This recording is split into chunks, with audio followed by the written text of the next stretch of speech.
department opened. That dates all the way back to 1998. Yeah. This is true.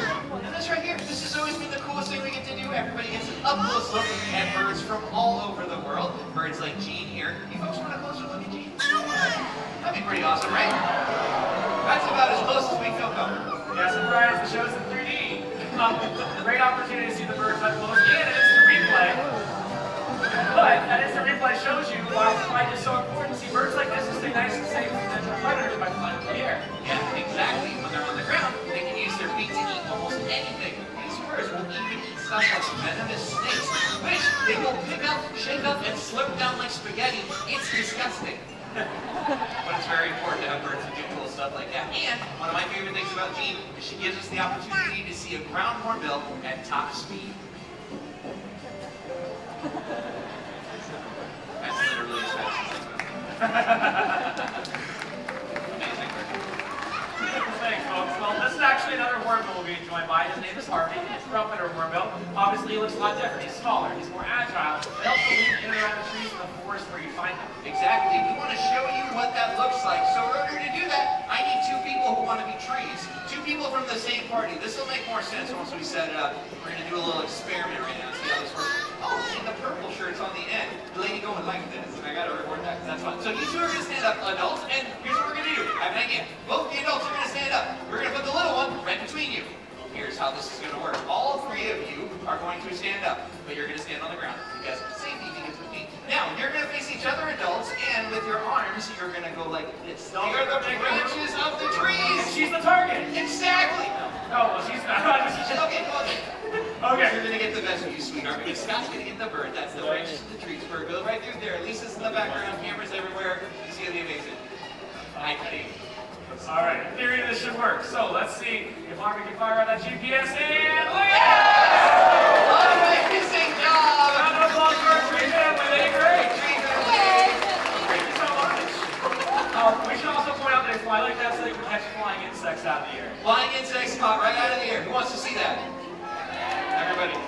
So you happen to have flying insects? I do not have flying insects, but I have something that will help us. It's this. Does anybody know what this is? Rocket launcher. It's called a stomp rocket, but today it's going to be a grape launcher.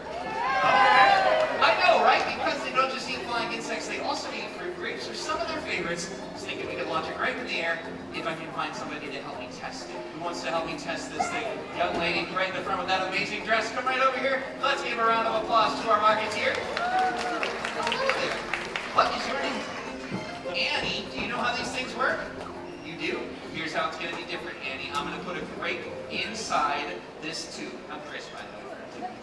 I'm going to put this on the ground.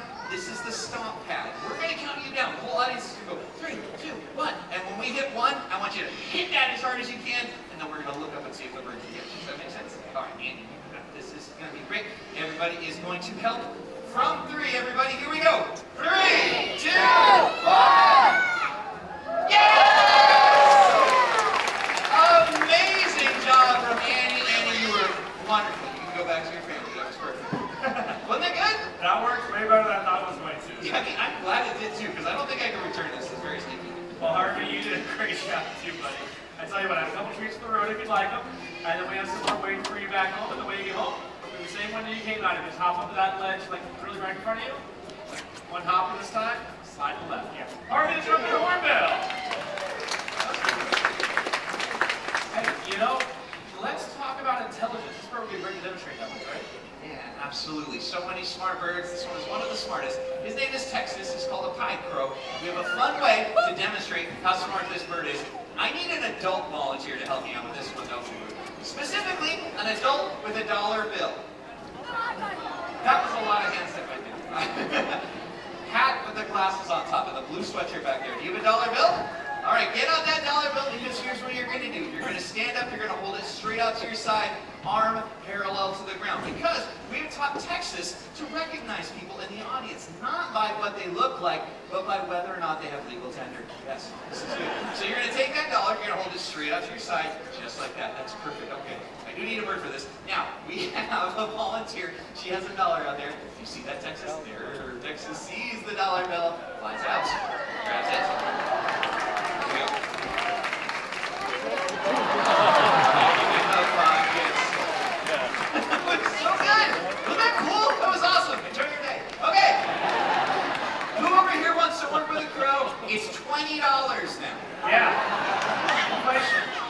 look at the kids to see who's serious. And parents say no, so.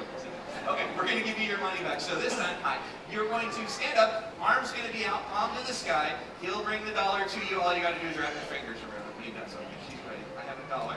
Remember how this works? Yes, right there. You got to return the money. There you go.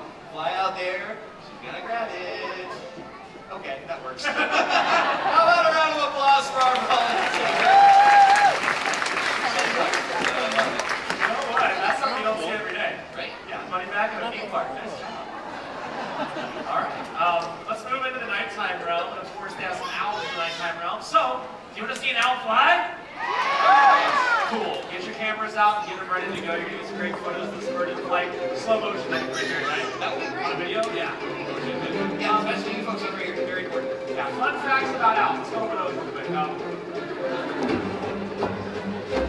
Fact number one, it's not an owl. But The owl's next, right? Yeah, so why are there chickens? Do you folks know about the circle of life? It's not part of the show. That's okay. I'm going to make sure the chickens are okay, and Scott's going to have fun with an owl. I'll be back. Okay, well, yeah, chickens are going to be fine with him, so let's meet Ollie. Ollie is heading your way. He is a milky eagle owl, one of the largest owl species in the world. As you saw, he flies nice and low, so put your cameras at it to get some great photos of him in flight. Listen to what he sounds like in flight. You probably won't hear a thing. Check it out. Yeah, he sounds like a bunch of people going, whoa! Pretty cool though, right? He's an ambush hunter, so he sits still in the tree just like he's doing, waiting until the animal gets close to him. When he spots that animal, that's when he'll swoop on down just like this. Let's just say the animal is low, never even knew there was an owl up above. Wonderful adaptation to have. Now, he does have some other really cool ones too though. Huge eyes. Those eyes are going to help him see and reduce lighting by starlight and moonlight. That wasn't cool enough. Excellent hearing too. Ollie, you're awesome, buddy. We will see you later. Ollie the Milky Eagle Owl. Right, there you are. Hey, Scott, the chickens are safe. Wait. I just missed the whole owl? Yeah. Technically, he caught the tail end. Thank you. Okay. That's called pity applause. Okay, so, did you at least get to, like, talk about cool facts while it was, like, flying? Well, I talked about some of them, but I didn't mention this. This one's really cool. They're beneficial. One owl that size by themselves feeding over 1,000 mice in a single year. Isn't that amazing? See, that's super important for us. I don't know if you folks realize this. We used to have this, like, full-blown rodent infestation. You're not supposed to talk about it. Yeah, I mean, it's okay, but they're our friends, right? So I think we can talk openly about the challenges that we face here. So, if you didn't hear about it, we'll read that infamous BuzzFeed article. There were rats everywhere!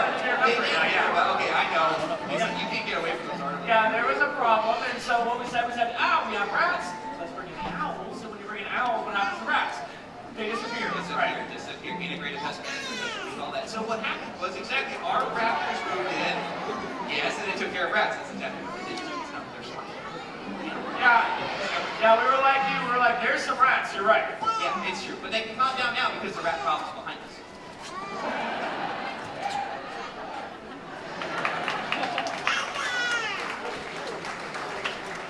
Take that, Jungle Cruise.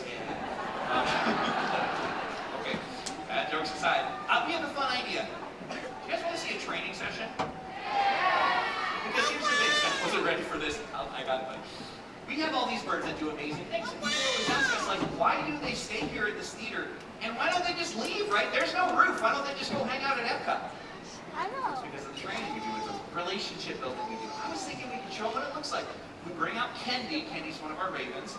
Kendi, I'll teach her how to do like a turn on the rock or something. You can talk about how we build that relationship, how training and behavior works. I'd be happy to You like this idea? Let's do it. Let's try it. Kendi, the raven, usually, oh, there you are. Look at this. It is, okay? And we'll start with what Chris just did right there. He gave him a treat, right? Now let's Kendi know, whatever she did right before she got that treat, do it again, give them a treat, and that's what it comes. Kendi the birds. It tells them what they're doing correctly, right? So,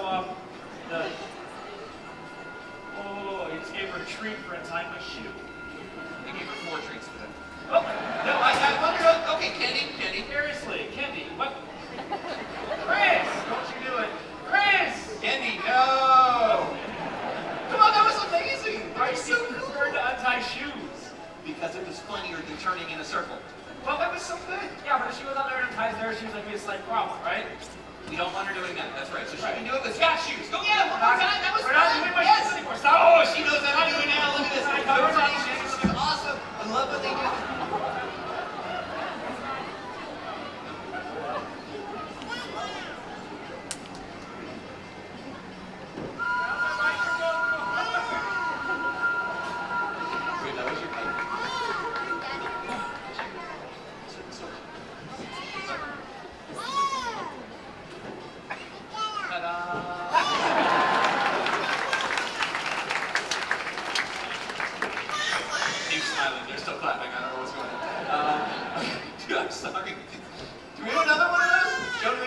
so our sound tech controls all the technical stuff. You have backup, right? Yeah, it's the stage right in the back. Can't we just have somebody bring it to you? So you just plug it in and we just keep going. It's a two-person show. Hi. I'm doing good? I appreciate that because, fun fact, Scott's our supervisor. So we may be hiring after the show. You can come talk to him about that. No, this is fine. We can figure it out, right? Okay, no, here's the thing. This is a bird show. We can change things on the fly. Always wanted to see if I could make people say that. Okay, hang on. We're going to skip ahead. This is going to be good. Just pause on your video. Hey, guys, in the back. Sean? Sean? Perfect. Hey, man, can we bring out Pogo? Yeah, now. It's early, I know, but can we? Yeah? Flexibility. This team is incredible. I love it. Okay, so we're going to talk about mimicry. Yes, that's what we're going to do. Mimicry is the ability that some animals have to copy stuff. Now, there's a lot of really good mimics in the bird world. Actually, ravens are really, really good at copying human speech. It's kind of creepy. But when you think about birds that can copy stuff, what kind of birds are you probably thinking about? Parrots. That's what most people say. Really, really good answer. Because parrots have this unique ability to accurately copy things that they see other birds do and sounds that they hear. A wide variety of sounds. Sounds of other animals, sounds of noises in the world, sounds of family members. This bird's a good example of that. This little bird is named Pogo. He's called a lesser sulfur crested cockatoo. That's Sean. He's a human. Sean's awesome. Okay, so Pogo has lived around people his whole life, so he's learned some mimicry stuff. He can say hi. His hello is kind of quiet. You say hello? Hello? That's like his indoor voice. But he also has an outdoor voice, which is much louder. You want to show him your scream? Let's do the scream. One more. Keep screaming. The scream. One more. There we go. The scream. Very good. That scream is obnoxious if this is a bird in your household, right? But it's beneficial in the wild because it warns their flockmates from predators. Yeah, things like hawks, this one, hawks, and owls, and snakes, and eagles, and lions, and tigers, and bears. Oh my, oh my. It's very fun, right? That was smart. I like that. That's a really good little thing. But seriously though, guys, it is because of predators. That's why there's so many birds and other species that go extinct in the wild, right? He says, okay, Pogo, I don't think you're listening. We're saying it's because of predators. That's why there's so many birds that go extinct. No. Okay, well, if it's not predators, then what is it? I'm sorry, I don't know what he's thinking about right now. What? It's me? You're saying it's nightfall that birds go extinct? No, it's... Hang on. I think I know. Is it humans? That kind of makes sense, right? If you think about it, it's more like the problems that humans cause, right? Like habitat loss, it's a big deal.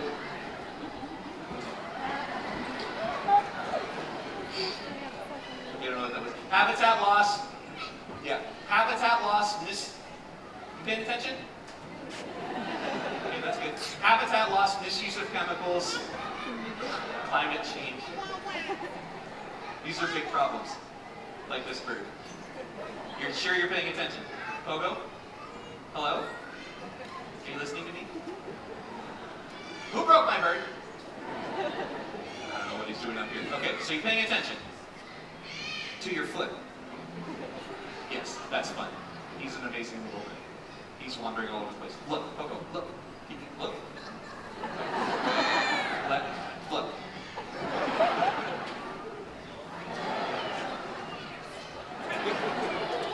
Would you listen to me?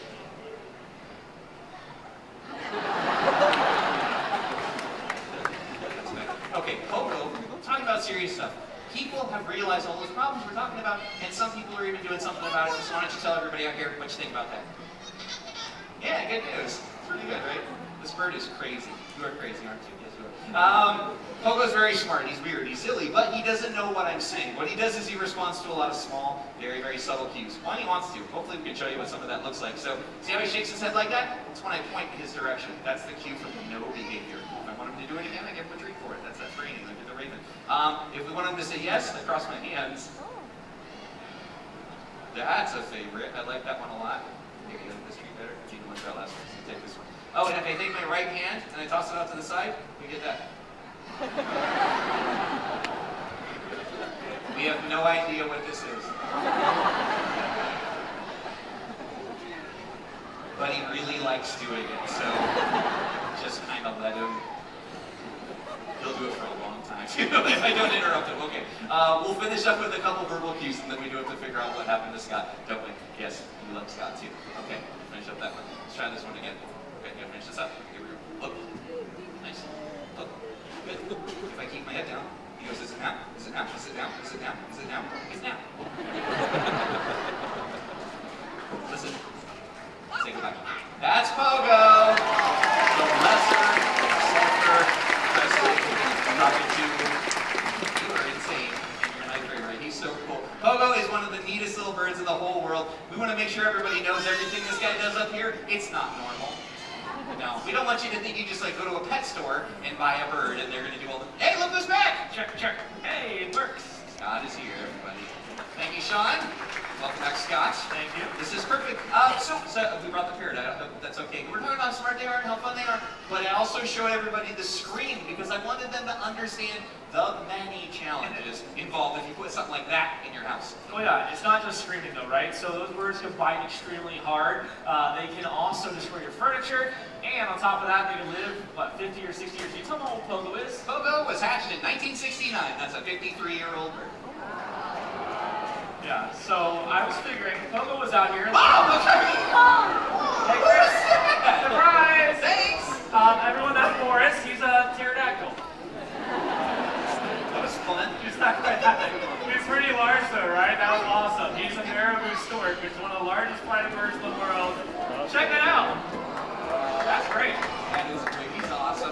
Also super important, this bird, you know, this bird is a scavenger, which means if something dies in the wild, something like this cleans it up, right? Stops the spread of disease, returns nitrogen to the soil, an incredibly important animal to have in Africa. Very good together. Yeah, and you know, if they're like nature's recyclers and we all recycle in our own way, I'm pretty sure the world would be a lot cleaner of a place. All right, Boris, you did a great job out here today, buddy. We appreciate all you do. Definitely the face only mother can love. Boris, the baby stork. That's awesome, right? That was awesome. Do the families have all your small children still? Okay. No, they bring the children. They don't take them away. Okay, so anyways, birds can be really beneficial, right? They can help out in a variety of ways. That bird would help out people. That's a crown crane. His name is Fraser, so that makes him Fraser Crane. Better addition than I thought. That was great. He's never flown down to me, Chris. Do you mind calling him to you? Okay, here's the thing, guys. Normally I call this bird to stage. I got to make it up to Scott. Who wants to see Scott work with this bird? Scott's been working on this behind the scenes so he can build up to the point where he's the one doing this on stage. Just give it a try. You've got treats, right? We were going to work with him right after the show, so you just stand there. This is about building up trust. It's about strengthening a relationship so the bird feels comfortable enough to fly right down to Scott. Fraser, this way, buddy. Fraser! That was great too. We tried one more thing. One more thing. I almost forgot about this. I knew we were working towards this, right? Yeah. So the team got together. We got you something. Okay. Yeah, when I ordered the grape launcher, I also, okay, this is going to make more sense in a second. Go behind the rock, check it out. Here's my thinking. Crown cranes are named for the crown of feathers on their head. Maybe it helps Scott if he has his own crown of golden feathers. What is this? It's a hat. Yeah, I don't want to see you wear a hat. They don't want to see you wear a hat. You look like Guy Fieri. Right? Okay, so here's what I'm thinking. We're going to make a crane connection. He's going to look for information. Look, he sees it. Call it.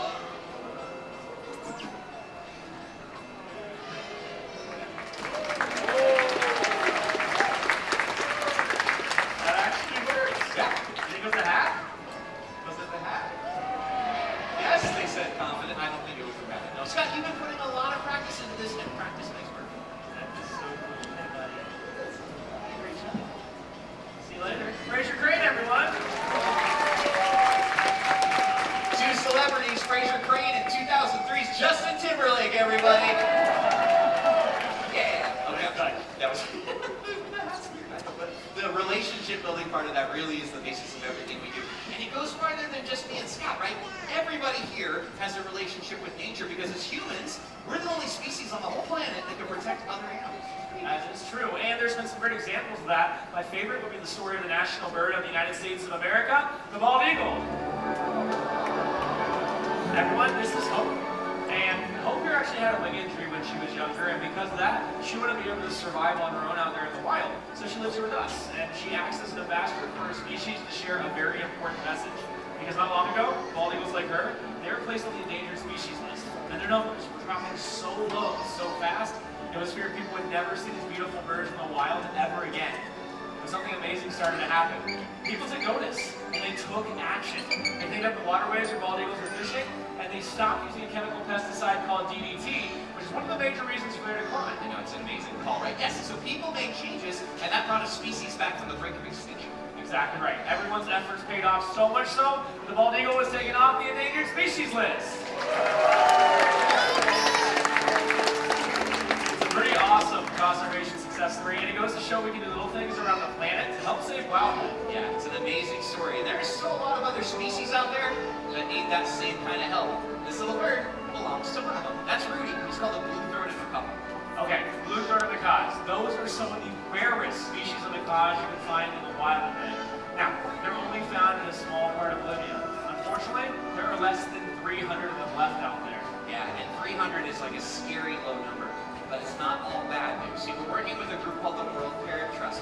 They're helping to breed blue-throated macaws. See, the idea is that those guys can go join up with the wild population so that in the future, we'll be able to see skies that are filled with beautiful blue-throated macaws. That would be an awesome sight to see. And there are so many birds out there with their own unique and incredible stories. I mean, think about all the ones you've seen today, and maybe even a few new ones along the way as well, right? Of course, I mean, eagles over here, we got parrots flying all over the place. Brown hornbills like the one with Adam, animals all over the world.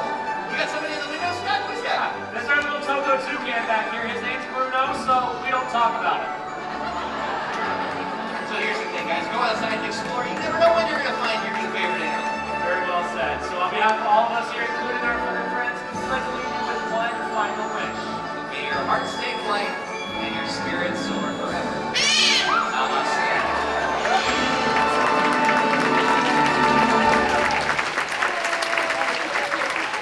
Thank you so much for joining us, folks. Please enjoy the rest of your day here at Disney's Animal Kingdom. Happy holidays.